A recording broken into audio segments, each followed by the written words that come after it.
ప్రకాష్ రాజ్ గారికి 4 ఓట్లు ఉన్నాయన్న. ఆయన ఉన్నట్టుండి బెంగళూరులో ఓటు తీసేశారు ఆయనకి. ఆయన సొంత నియోజకవర్గంలో. దాని మీద మీ స్పందన ఏంటి?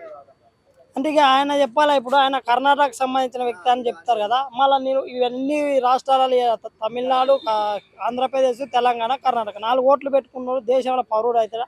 అసలు దళిద్రం కదా. మళ్ళీ రాజ్యాంగం గురించి లేకపోతే బీజేపీ తప్పులు ఆ తప్పులు అని చేసి ప్రకాష్ రాజు రేపటి యువతరానికి ఇదే చెప్పమంటే, ఇప్పుడు 4 రాష్ట్రాలలో మీరు చదువుకొని 4 రాష్ట్రాలలో మీరు ఓటర్ ఐడి తీసుకోమని చెప్తారా? అంటే ఇది ఏం చెప్తారు ప్రకాష్ రాజు గారు? నేను ఇండస్ట్రీలో గౌరవించుడు, ప్రజలు గౌరవించుడు, నీకు ఒకవేళ నిజంగా ఉంటే ఓట్లు రద్దు చేసుకొని ఏ రాష్ట్ర పరిధిలో పోటీ చేయాలనుకో అక్కడ ఓటు తీసుకోవాలి. కానీ ప్రజలందరూ మోసం చేసి ఇక్కడ అమాయకుల యువతరాన్ని కొంతమంది వాళ్ళ ఎమోషన్ క్యాచ్ చేసుకొని దాని ద్వారా ఏదో లబ్ధి పొంది ప్యాకేజ్ స్టార్లకు ఎక్కడికెళ్ళో డబ్బులు వస్తే ఆ డబ్బులు తీసుకుందామని తప్ప ప్రకాష్ రాజుకు ఏ విద్యార్థుల పట్ల, ఈ తెలంగాణ పట్ల, కర్ణాటక పట్ల, ఆంధ్రప్రదేశ్ పట్ల ఎవరి పట్ల ఆయనకు ఎలాంటి బాధ్యత లేని వ్యక్తి ఎవరంటే ప్రకాష్ రాజు గారు. మనం ఎందుకంటే బాధ్యత ఉన్న వ్యక్తి అంటే నీ ఓటకు ఎక్కడ అక్రమంగా తొలగించుకో, రేపు వచ్చి యువతరానికి మెసేజ్ పెట్టి మంచిగా నేను ఇది చేసిన తప్పున్నాను. కానీ ప్రతిదీ మోడీ మీద బీజేపీ మీద నూకటమన్నా తప్పు.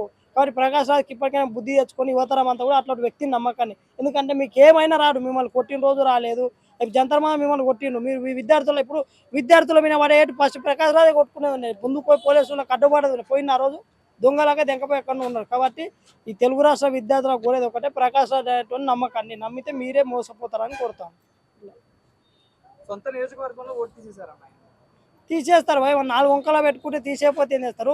నువ్వు అదే విషయం ముందే తీసేను. నాకు కర్ణాటకలో అవసరం లేదు, ఇది తెలంగాణలో ఆంధ్రప్రదేశ్లో అవసరం లేదు, తమిళనాడు అవసరం లేదు, కర్ణాటక పరువుని కానీ అక్కడనే ఉంటాను నువ్వు చెప్పను ప్రభుత్వానికి. అక్కడ ఏదైతే ఎలక్షన్ కమిషన్కి నువ్వు ఇవేనుంటాయి నాది ఇక్కడే ఉన్నదని అంటే నువ్వు ఇష్టం వచ్చినంత ఓటర్ ఐడి తీసుకుని తీస్తారు. అది ప్రభుత్వం కాదు, ఓటు ఎన్నికల కమిషన్ తీస్తారు, ప్రభుత్వానికి ఏం సంబంధం? నేను ఎలా అన్నా తెచ్చుకుంటా అని అంటున్నాడు బరాబర్.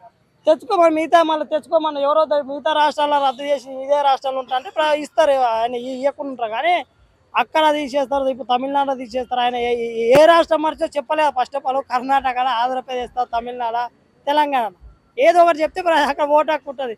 అన్ని రాష్ట్రాలలో ఓటాకు తీసుకోకపోతే ఇదే చరిత్ర. ఈ పుట్టవలస ప్రకాష్ రాజు అనుకుంటారు ఇట్లాంటి పని చేసేది. బట్ ఆయన మళ్ళీ దేశ ప్రజలకు ఒక పెద్ద పెద్ద మాటలు చెప్తారు. బట్ ఇప్పటికైనా తెలుగు రాష్ట్ర యువతరం ఏంటంటే ప్రకాష్ రాజు అనే వ్యక్తి తన సొంత లాభం కోసం తప్ప ఎవరి పట్ల బాధ్యత లేని వ్యక్తి అని నేను కోరుతున్నాను.